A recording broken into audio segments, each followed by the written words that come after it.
नमस्कार, मी प्रकाश पाटील. आपण पाहत आहात राजनीती. मित्रांनो, आजचा विषय आहे शेतकरी कर्जमाफी. महाराष्ट्रातील जी महायुती सरकारने कर्जमाफी केलेली आहे, त्या कर्जमाफी संदर्भात आपण आता यावर चर्चा करणार आहोत.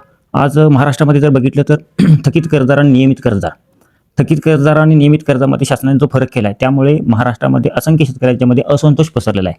आता थकीत कर्जदार म्हणजे कसे, 2019ला जी कर्जमाफी झाली होती त्यांना सुरुवातीला वगळलं होतं. त्यांना फक्त प्रोत्साहन अनुदान म्हणून 50,000 देणार होते. आणि जे आत्ताचे थकीत कर्जदार आहेत त्यांना या ठिकाणी शासनाने 2 लाखापर्यंत कर्जमाफी करायचा निर्णय घेतला होता. परत शासनाने नियम बदलला आणि 2019ला जे शेतकऱ्यांना कर्जमाफी झाली होती त्यांनाही यामध्ये ॲड करून घेऊन त्यांनाही रीतसर 2 लाख रुपये कर्जमाफी द्यायचा शासनाने निर्णय घेतला. त्याच्यानंतर ह्या वर्षी जी थकीत होती त्यांनाही 2 लाखाचं यामध्ये कर्जमाफी मिळणार आहे. पण महत्त्वाचा विषय हा आहे की प्रत्येक वेळी मला वाटते प्रत्येक सरकारनं न्याय भूमिका ठेवलेलीच नाही. जे नियमित कर्जदार आहेत, नियमित कर्जदार म्हणजे काय, त्याच्याकडे खूप पैसा आहे म्हणून तो नियमित कर्ज भरतो का आणखी काही, तर ह्याचा अहवाल कोणी तयार केला, कोणत्याही समिती गठीत केली की ज्यांनी हा अहवाल शासनाकडे दिला की नियमित कर्जदार जो शेतकरी भरतोय, फेडतोय, जो नियमित कर्ज भरतोय आणि नवजुनं करतोय, ह्या शेतकऱ्याला तुम्ही फक्त 50,000 अनुदान देताय, हे पूर्ण चुकीचं आहे आणि अन्यायकारक भूमिका असं संपूर्ण शेतकऱ्यांच्यामध्ये सध्या ग्रामीण भागामध्ये रोज दिसून येतोय. तर ह्यामध्ये कसं आहे, आता नियमित कर्जफेड म्हणजे काय, तर हा खूप मोठा शेतकरी आहे किंवा श्रीमंत शेतकरी असं नाही, हा मध्यमवर्गीय शेतकरी आहे. पण ह्याला काळजी कोणती असते, जो आता ग्रामीण भागातला शेतकरी जर तुम्ही बघितला तर तो बँकामध्ये जाऊन कर्ज काढायच्या भानगडीत पडत नाही. कारण का, बँकामध्ये जाऊन त्याला साक्षीदार पाहिजे, त्याला वेगवेगळी कागद पाहिजेत, बॉन्ड पाहिजेत आणि सहजासहजी बँकेतलं कर्ज त्यांना मिळत नसल्यामुळं ग्रामीण भागामध्ये जे सेवा सोसायटी आहेत, तर त्या सेवा सोसायटी संपूर्ण गावातलीच ओळखीची लोकं असल्यामुळे त्यांना ताबडतोब कर्ज बॉन्डच्या आधारात लगेच मिळू शकतं. त्यामुळे हे शेतकरी काय करतात की नियमित कर्ज सोसायटीकडून घेतात आणि ह्या सोसायटी काय करतात, त्यांना रिबीट मिळत असल्यामुळे त्यांनी 100% जर कर्जाची वसुली केली तर त्यांना शासनाकडून रिबीट मिळते.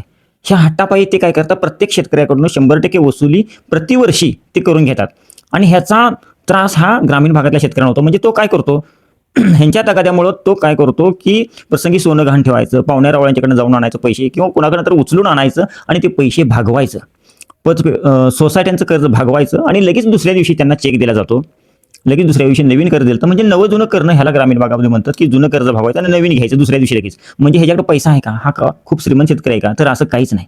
तर हा फक्त बाबा पुढील वर्षी आपण कसं काढायचं, जर हे कर्ज थकवलं आपण ह्या वर्षीचं जे मागल्या वर्षी काढलेलं कर्ज ह्या वर्षी नाही फेडलं तर पुढल्या वर्षी आपल्याला कोण देणार, बँका तर कर्ज देतच नाहीत. मग सेवा सोसायटी आपल्याला दारात येऊन देणार नाहीत. मग आपल्या मुलांचा शिक्षणाचा खर्च असेल, दवाखान्याचा खर्च असेल, शेतीची मशागतीची कामं असतील, हा दैनंदिन खर्च असेल, हा कसा भागवायचा, ह्याचा यक्ष प्रश्न त्यांच्यासमोर असल्यामुळे तो शेतकरी भीतीपोटी मागील वर्षीचं कर्ज कुठूनही पैसे आणून भागवतो आणि नवीन लगेच कर्ज दुसऱ्या दिवशी घेतो.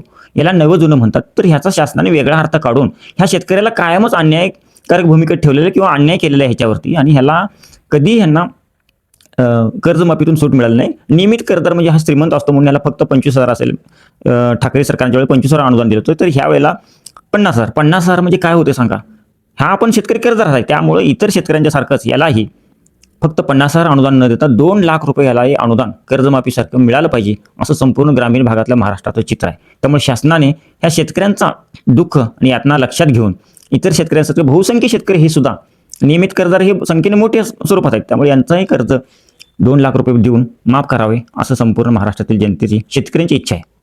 धन्यवाद.